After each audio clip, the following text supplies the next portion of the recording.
ಕೆಲವು ವರ್ಷಗಳ ಹಿಂದೆ ದೇವಗಿರಿ ಎಂಬ ಊರು ಇತ್ತು. ಆ ಊರಿನ ರಚ್ಚಬೆಂಡದ ಪಕ್ಕದಲ್ಲಿರುವ ಒಂದು ಮನೆಯಲ್ಲಿ ಪಾರ್ವತಿ ಮತ್ತು ಶಿವಯ್ಯ ಎಂಬ ವೃದ್ಧ ದಂಪತಿಗಳು ವಾಸಿಸುತ್ತಿದ್ದರು. ಅವರಿಗೆ ಒಂದು ಮಗಳು, ಒಂದು ಮಗ. ಮಗಳ ಹೆಸರು ರಾಧಿಕಾ, ಮಗನ ಹೆಸರು ವಿನೋದ್. ಇವರಲ್ಲಿ ರಾಧಿಕಾ ದೊಡ್ಡವಳು, ವಿನೋದ್ ಚಿಕ್ಕವನು. ಶಿವಯ್ಯ ಆ ಊರಿನ ಆಸಾಮಿ ಹೊಲದಲ್ಲಿ ಪಾಲೇರನಾಗಿ ಕೆಲಸ ಮಾಡುತ್ತಿದ್ದ. ಪಾರ್ವತಮ್ಮ ಮನೆ ಕೆಲಸಗಳನ್ನು ನೋಡಿಕೊಳ್ಳುತ್ತಾ ಮನೆಯಲ್ಲಿಯೇ ಇರುತ್ತಿದ್ದಳು. ರಾಧಿಕಾ ಆ ಊರಿನ ಬಟ್ಟೆ ಅಂಗಡಿಯಲ್ಲಿ ಟೈಲರ್ ಆಗಿ ಕೆಲಸ ಮಾಡುತ್ತಿದ್ದಳು. ಆದರೆ ವಿನೋದ್ ಮಾತ್ರ ಯಾವ ಕೆಲಸವನ್ನೂ ಸರಿಯಾಗಿ ಮಾಡುತ್ತಿರಲಿಲ್ಲ. ಯಾವುದೇ ಕೆಲಸಕ್ಕೆ ಹೋದರೂ ಅದು ನನಗೆ ಕೈಗೂಡುವುದಿಲ್ಲವೆಂದು 123 ದಿನಗಳಲ್ಲಿ ಆ ಕೆಲಸವನ್ನು ಬಿಟ್ಟುಬಿಡುತ್ತಿದ್ದ. ಎಷ್ಟು ಹೊತ್ತು ಮನೆಯಲ್ಲಿ ತಿನ್ನುತ್ತಾ ಮನೆಯ ಹೊರಗೆ ಆಟವಾಡಿ ರಚ್ಚಬೆಂಡದ ಮೇಲೆ ಕುಳಿತು ದಾರಿಯಲ್ಲಿ ಹೋಗುವವರೊಂದಿಗೆ ಮಾತುಕತೆ ನಡೆಸುತ್ತಾ ಕಾಲ ಕಳೆಯುತ್ತಿದ್ದ. ಅವರ ಮನೆಯ ವಿಷಯಕ್ಕೆ ಬಂದರೆ ತಂದೆ ಶಿವಯ್ಯ ಮತ್ತು ಮಗಳು ರಾಧಿಕಾ ತರುವ ಆದಾಯದಿಂದಲೇ ಮನೆ ಸಾಗುತ್ತಿತ್ತು. ಒಂದು ವೇಳೆ ಯಾವಾಗಲಾದರೂ ವಿನೋದ್ಗೆ ಕೈ ಖರ್ಚುಗಳಿಗೆ ಹಣ ಬೇಕಾದರೆ ಅವರು ಕೆಲಸ ಮಾಡುತ್ತಿದ್ದ ಅಂಗಡಿಗೆ ಹೋಗಿ ಅವಳನ್ನು ತಡೆದು ಹಣವನ್ನು ಪಡೆಯುತ್ತಿದ್ದ. ಒಂದು ದಿನ ಬೆಳಗ್ಗೆ ಶಿವಯ್ಯ ಹೊಲದ ಕೆಲಸಕ್ಕೆ ಹೋಗುತ್ತಿದ್ದಾಗ ವಿನೋದ್ ಇನ್ನೂ ಹಾಸಿಗೆಯಲ್ಲಿ ನಿದ್ರಿಸುತ್ತಿದ್ದ. ಅದನ್ನು ನೋಡಿ ಶಿವಯ್ಯ ಕೋಪದಿಂದ ವಿನೋದ್ ನಿದ್ರೆಯಿಂದ ಎಬ್ಬಿಸುತ್ತಾ ಹೀಗೆ ಹೇಳುತ್ತಾನೆ. ಓರೆಗಾದಿ, ಬೆಳಗ್ಗೆ ಆಗಿ ಇಷ್ಟು ಸಮಯ ಆಯಿತು, ಇನ್ನೂ ಏನು ಹಾಸಿಗೆಯಲ್ಲಿ ಮಲಗಿದ್ದೀಯಾ? ನಿನಗೆ ಲಜ್ಜೆ ಇಲ್ಲವೇ? ಮನೆಯಲ್ಲಿ ಹೆಣ್ಣು ಮಗುವು ಕೆಲಸಕ್ಕೆ ಹೋಗಲು ಸಿದ್ಧವಾಗಿದೆ. ನೀನು ಇನ್ನೂ ಎಮ್ಮೆಗಳಂತೆ ಮಲಗಿದ್ದೀಯಾ? ಎದ್ದು ಕೆಲಸಕ್ಕೆ ಹೋಗು. ಆಗಲೇ ನಿದ್ರೆಯಿಂದ ಎದ್ದ ವಿನೋದ್ ನಿದ್ರಾಮತ್ತಿನಲ್ಲಿ ಶಿವಯ್ಯನಿಗೆ ಹೀಗೆ ಹೇಳುತ್ತಾನೆ. ಅಪ್ಪ, ಏನು ಅಪ್ಪ, ಬೆಳಿಗ್ಗೆ ನಿದ್ರೆ ಎಷ್ಟು ಚೆನ್ನಾಗಿದೆ ಗೊತ್ತಾ? ಅಷ್ಟು ಚೆನ್ನಾಗಿ ಮಾಡಿದರು. ಹೀಗೆ ಕನಸು ಕಾಣುತ್ತವೆ ಇರು. ನಾಳೆ ಬಂದಾಗ ನಿನಗೆ ಮುದ್ದು ಹಾಕುವವನು ಕೂಡ ಇರೋದಿಲ್ಲ. ಆಗ ಹಸಿವಿನಿಂದ ಮಲಗಿದ್ದು ಕನಸು ಕಾಣುತ್ತಿದ್ದಾಗ ಕೆಲಸಕ್ಕೆ ಹೋಗಲು ಸಿದ್ಧವಾಗಿ ಅಲ್ಲಿ ಬಂದ ರಾಧಿಕಾ ಅವರಿಬ್ಬರಿಗೂ ಹೀಗೆ ಹೇಳುತ್ತಾಳೆ. ಅಯ್ಯೋ, ಬೆಳಿಗ್ಗೆಲೇ ಪ್ರಾರಂಭಿಸಿದ್ದೀರಾ ನೀವು ಇಬ್ಬರೂ? ಏನು ಅಪ್ಪ, ನಿನಗೆ ಪ್ರತಿದಿನ ತಮ್ಮನನ್ನು ಬೈಯುವುದು ಹೊರತು ಬೇರೆ ಕೆಲಸವಿಲ್ಲವೇ? ಏಕೆ ಇಲ್ಲ, ನನಗೆ ಕೆಲಸ ಇದೆ, ನಿನಗೆ ಕೆಲಸ ಇದೆ. ಕೆಲಸ ಇದೆ, ಆದರೆ ಕೆಲಸವಿಲ್ಲದವನೊಬ್ಬನೇ ಕೆಲಸಕ್ಕೆ ಅಸಮರ್ಥನು. ಅಯ್ಯೋ, ಆ ಕೆಲಸವನ್ನು ಅಪ್ಪ ನೋಡಿಕೊಳ್ಳುತ್ತಾನೆ. ಬೇಗನೆ ಏನಾದರೂ ಕೆಲಸ ಯಾವಾಗಲೂ ಹೀಗೆ ಇರುತ್ತಾನಾ ಏನು ಎಂದು ಇವರಿಗೆ ಕೇಳುತ್ತಿದ್ದೇನೆ.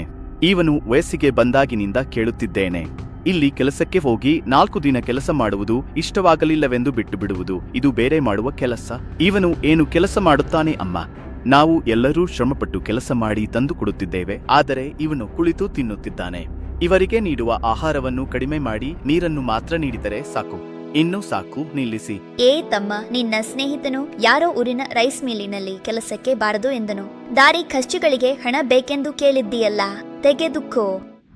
ಅದು ವಿಷಯ. ನೀನು ಹೀಗೆ ಕೊಡುವುದರಿಂದ ಅವನನ್ನು ಸಂಪೂರ್ಣವಾಗಿ ಕೆಡಿಸುತ್ತಿದ್ದೀಯಾ? ಒಂದು ರಾತ್ರಿ ಹೆಣ್ಣು ಮಕ್ಕಳ ಸಂಪಾದನೆ ತೆಗೆದುಕೊಳ್ಳಲು ನಿಮ್ಗೆ ಲಜ್ಜೆ ಆಗಲಿಲ್ಲವೇ? ನಿಜವಾಗಿ ನೋಡಿದರೆ ನೀನು ಕಷ್ಟಪಟ್ಟು ಸಂಪಾದಿಸಿ ಅವಳ ಮದುವೆ ಮಾಡಿ ಕಳುಹಿಸಬೇಕು. ಆದರೆ ನೀನು ಏನೂ ಕೆಲಸ ಮಾಡದೆ ನಿನ್ನ ಜಲ್ಸೆಗಳಿಗೆ ಸುತ್ತಾಟಗಳಿಗೆ ಅವಳ ಬಳಿ ಹಣ ತೆಗೆದುಕೊಂಡೆ. ಇದು ಒಂದು ಜೀವನವೇ? ಏನು ಅಪ್ಪ ನೀನು ನಾನು ಮಾಡುವುದು? ನಿಲ್ಲಿಸಿ ನೀವು ಇಬ್ಬರು. ಓ ತಮ್ಮುಡು, ಈ ಹಣವನ್ನು ತೆಗೆದುಕೊಂಡು ಹೋಗಿ ನೀನು ಕೆಲಸ ನೋಡಿಕೋ.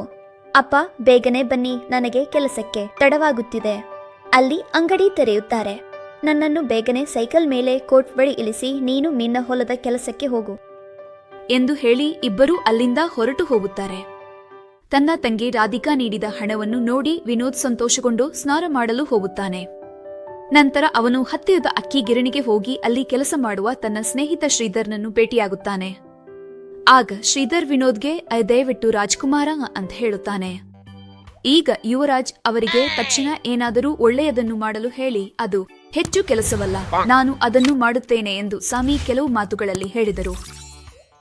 ಲಾರಿಯಲ್ಲಿ ಏರಿಸಿದರು. ಅಷ್ಟೇ, ಏನು ಮುಚ್ಚಬೇಕಾ? ಅದು ನಾನು ನಿನಗೆ ಏನಾದರೂ ಹುಚ್ಚು ಹಿಡಿದಿದೆಯಾ? ಅದೇನ್ರಾ ಕೆಲಸ ಬೇಕೆಂದು ಹೇಳಿದ್ದೇನೆ ಅಲ್ಲವೇ? ಇದೇನಾ ಕೆಲಸ? ಮನೆಯ ಕೆಲಸ, ನನ್ನ ಕೆಲಸ, ಎಲ್ಲರೂ ದೇಹವನ್ನು ಹೀನ ಮಾಡಿಕೊಳ್ಳುವುದು ಎಂದು ಹೇಳುತ್ತಾರೆ.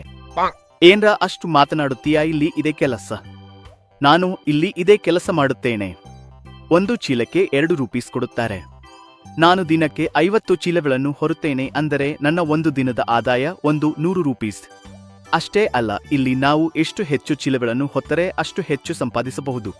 ಏನ್ರಾ ನೀನು ಹೇಳುವುದು? ನಾನು ಚೀಲಗಳನ್ನು ಹೊತ್ತು ಸಂಜೆ ಹೊತ್ತಿಗೆ ನನ್ನ ಸ್ಥಿತಿ ಏನಾಗುತ್ತದೋ ಗೊತ್ತಾ ಬಾಬೋಯ್? ನನ್ನಿಂದ ಆಗುವುದಿಲ್ಲ, ನಾನು ಮಾಡಲಾರೆ.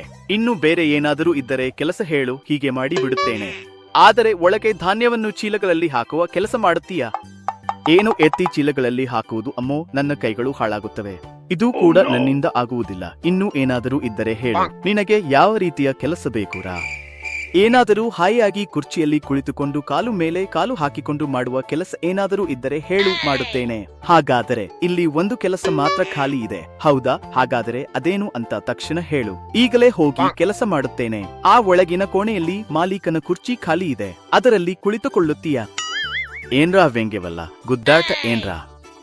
ಇದು ಕಾಣಿಸುತ್ತೇನೆಂದು ಇಲ್ಲಿ ಕರೆದಿದ್ದೇನೆಂದು ಲಾಭವೆಂದುಕೊಳ್ಳುತ್ತೀಯಾ? ಇದು ಏನು ಚೆನ್ನಾಗಿಲ್ಲ. ಮತ್ತೇನ್ರ ಯಾವ ಕೆಲಸ ಹೇಳಿದರೂ ಕಾಣಿಸಿಕೊಳ್ಳಲು ನೋವು ನನ್ನಿಂದ ಸಾಧ್ಯವಿಲ್ಲ, ನಾನು ಮಾಡಲಾರೆ ಎಂದರೆ ಇನ್ನೇನು ಹೇಳಬೇಕು ನಿನಗೆ? ರಾತ್ರಿಯ ಮನುಷ್ಯನು ಕಷ್ಟಪಡುವುದು ಅವಶ್ಯಕ, ಆಗಲೇ ಆದಾಯ ಬರುತ್ತದೆ.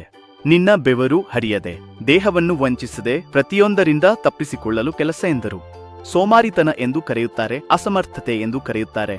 ನಿನ್ನ ತಂದೆ ನಿನ್ನನ್ನು ಅಸಮರ್ಥನೆಂದು ಬೈಯುವುದರಲ್ಲಿ ತಪ್ಪಿಲ್ಲ. ಶ್ರೀಧರ್, ಗೌರವದಿಂದ ಮಾತನಾಡು, ಇಲ್ಲದಿದ್ದರೆ ಚೆನ್ನಾಗಿರುವುದಿಲ್ಲ. ಏನು ಬರಲು ಬಿಡುವುದು ಗೌರವವನ್ನು ನನ್ನ ಸ್ನೇಹಿತನೆಂದು ಹೇಳಿಕೊಳ್ಳಲು ನನಗೆ ನಾಚಿಕೆಯಾಗುತ್ತಿದೆ. ಈ ಜನ್ಮದಲ್ಲಿ ನಿನ್ನ ಮುಖವನ್ನು ಮತ್ತೊಮ್ಮೆ ತೋರಿಸಬೇಡ ಕಂಚಿ ಎಂದು ಶ್ರೀಧರ್ ವಿನೋದನ್ನು ಕೋಪದಿಂದ ನಿಂದಿಸಿ ಅಲ್ಲಿ ನಿಂದಿಸುತ್ತಾನೆ.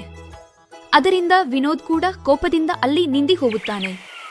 ಹೀಗೆ ಕೆಲವು ಕಾಲ ಕಳೆದ ನಂತರ ಒಂದು ದಿನ ವಿನೋದ್ ಊರಿನ ರಚ್ಚಬಂಡ ಬಳಿ ಕುಳಿತಿದ್ದಾಗ ಅವನ ಮಾವ ಚಂದ್ರಯ್ಯ ಅವರ ಮನೆಗೆ ಬರುತ್ತಾನೆ. ಅಲ್ಲಿ ಕುಳಿತಿರುವ ವಿನೋದ್ ಅನ್ನು ನೋಡಿ ಹೀಗೆ ಮಾತನಾಡುತ್ತಾನೆ. ಏನೋ ವಿನೋದ್, ಹೇಗಿದ್ದೀಯಾ? ಅದೇ ಮಾವಯ್ಯ, ನೀವು ಇದೇನಾ ಬಂದಿದ್ದು? ನನಗೆ ಹತ್ತಿರವಾಗಿದ್ದರು. ಏನು, ನೀವು ಹೇಗಿದ್ದೀರಿ? ಮನೆ ಹತ್ತಿರವೇ ಇದೆ. ಇತ್ತೀಚೆಗೆ ಮನೆಗೆ ಬರುವುದನ್ನು ನಿಲ್ಲಿಸಿದ್ದೀಯಾ? ಎಲ್ಲರೂ ಚೆನ್ನಾಗಿದ್ದಾರೆ. ಇನ್ನು ನಿನ್ನ ವಿಷಯ ಏನು? ಏನು ಮಾಡುತ್ತಿದ್ದೀಯಾ? ಎಷ್ಟು ಸಂಪಾದಿಸುತ್ತಿದ್ದೀಯಾ? ಏನು ಮಾವಯ್ಯ, ಬಂದ ಕೂಡಲೇ ಪ್ರಾರಂಭಿಸಿದ್ದೀಯಾ? ಏನು ಮಾಡುತ್ತಿದ್ದೀಯಾ? ಎಷ್ಟು ಸಂಪಾದಿಸುತ್ತಿದ್ದೀಯಾ ಎಂದು? ಕೆಲಸ ಮಾಡದೆ ಬದುಕಬಾರದೆ? ಅದು ಅಲ್ಲರಾ, ಉದ್ಯೋಗ ಪುರುಷ ಲಕ್ಷಣ ಎಂದು ಹಿರಿಯರು ಹೇಳಿದ್ದಾರೆ. ಅದಕ್ಕಾಗಿ ಕೇಳಿದ್ದೇನೆ. ಏನು, ನಿನ್ನೊಂದಿಗೆ ಹಿರಿಯರು ಹೇಳಿದ್ದಾರೆ, ನನಗೆ ಮಾತ್ರ ಹೇಳಿಲ್ಲ? ಹೀಗೆ ಮಾತಿನ ನಡುವೆ ಕೇಳುತ್ತಿದ್ದೇನೆ. ಹೇಳು ಈಗ, ಏನು ಕೆಲಸ ಮಾಡುತ್ತಿದ್ದೀಯಾ? ಕೆಲಸ ಅಂದರೆ ಮಾಡುತ್ತಿದ್ದವರು ಇತ್ತೀಚೆಗೆ ಅಲ್ಲಿ ಇಷ್ಟವಾಗದೆ ಬಿಡಿಸಿದ್ದೇನೆ. ಏನು, ಏಕೆ ಇಷ್ಟವಾಗಲಿಲ್ಲ? ಏಕೆಂದರೆ ಅಲ್ಲಿ ಅವರು ರಜೆ ಕೊಡುತ್ತಿಲ್ಲ. ಹಾಗಾದರೆ ಏಕೆ ಕೊಡುತ್ತಿಲ್ಲರಾ? ಏಕೆಂದರೆ ಕೆಲಸ ಆರಂಭಿಸಿದ ಗಂಟೆಗೆ ಅರ್ಧ ದಿನ ರಜೆ ಬೇಕೆಂದರೆ ಕೊಡುವುದಿಲ್ಲ ಎಂದು ಹೇಳಿದರು. ಆದರೂ ಕೆಲಸ ಆರಂಭಿಸಿದ ಗಂಟೆಗೆ ರಜೆ ಕೇಳುವುದು ಏನ್ರಾ ವಿಚಿತ್ರವಲ್ಲದೆ? ಅದು ಅಲ್ಲ, ಮಾಮಯ್ಯ ಕೆಲಸ ಮಾಡುತ್ತೇನೆಂದು ಹೇಳಿ ಕರೆದುಕೊಂಡು ಹೋಗಿ 1 ಗಂಟೆ ನನ್ನನ್ನು ಹೊಲದ ಬಳಿ ಬಿಸಿಲಿನಲ್ಲಿ ನಿಲ್ಲಿಸಿದ. ಅಷ್ಟು ಹೊತ್ತಿಗೆ ಬಿಸಿಲಿನಲ್ಲಿ ನಿಲ್ಲಬೇಕಾಯಿತು. ಅದಕ್ಕಾಗಿ ರಜೆ ಬೇಕೆಂದು ಕೇಳಿದೆ, ಅಷ್ಟೇ. ನೀನು ಹೇಳಿದ್ದು ನಿಜವೇ. ಹೀಗೆ ಕೆಲಸದ ಹೆಸರಿನಲ್ಲಿ ಬಿಸಿಲಿನಲ್ಲಿ ಅಷ್ಟು ಹೊತ್ತು ನಿಲ್ಲಿಸುವುದು ತಪ್ಪೆ? ನಾನು ಒಪ್ಪುತ್ತೇನೆ, ಆದರೆ ಇಷ್ಟಕ್ಕೆ ನಿನಗೆ ಕೆಲಸ ಮಾಡುತ್ತೇವೆಂದು ಹೇಳಿ ಕರೆದುಕೊಂಡು ಹೋದರು.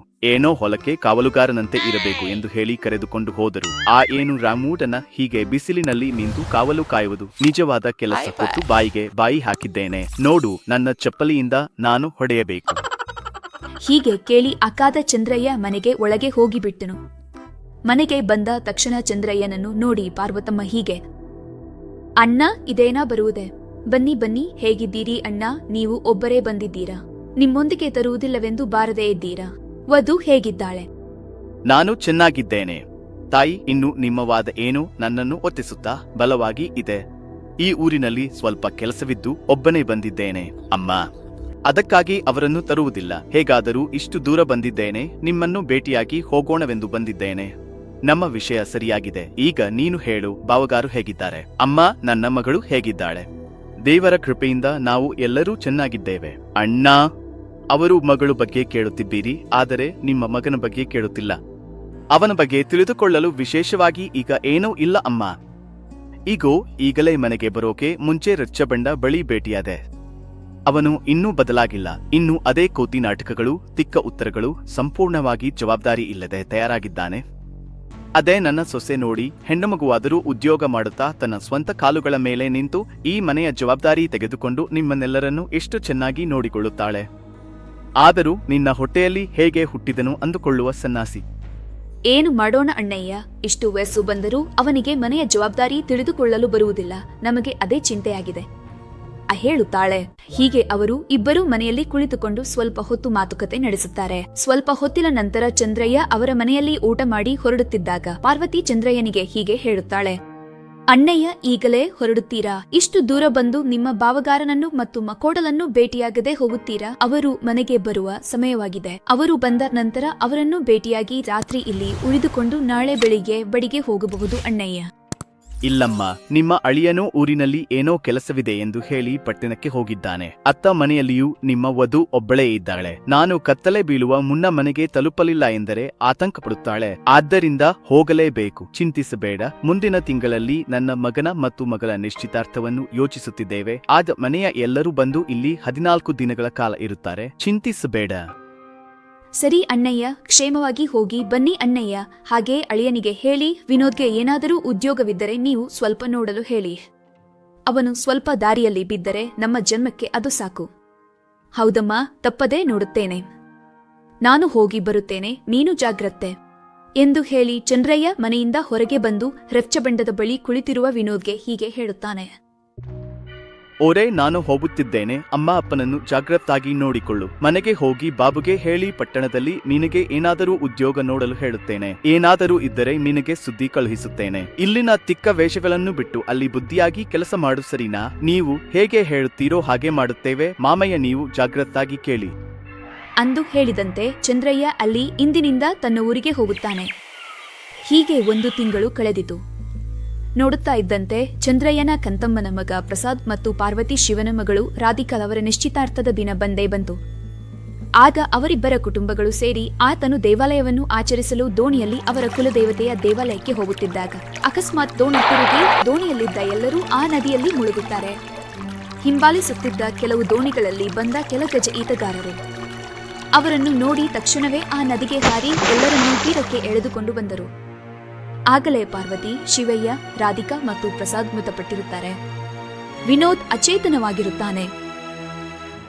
ಅವನು ಚೇತನಕ್ಕೆ ಬಂದು ಎದ್ದು ನೋಡಿದಾಗ ಚಂದ್ರಯ್ಯ, ಅವನ ಹೆಂಡತಿ ಉಳಿದವರ ಮೃತದೇಹದ ಬಳಿ ಕುಳಿತುಕೊಂಡು ಅಳುತ್ತಿರುತ್ತಾರೆ. ಅದನ್ನು ಕಂಡು ವಿನೋದ್ ಹೃದಯ ವಿದ್ರಾವಕವಾಗಿ ಅಳಲು ಆರಂಭಿಸುತ್ತಾನೆ. ನಂತರ ಏನಾಯಿತು ಎಂಬುದನ್ನು 2ನೇ ಭಾಗದಲ್ಲಿ ತಿಳಿದುಕೊಳ್ಳೋಣ.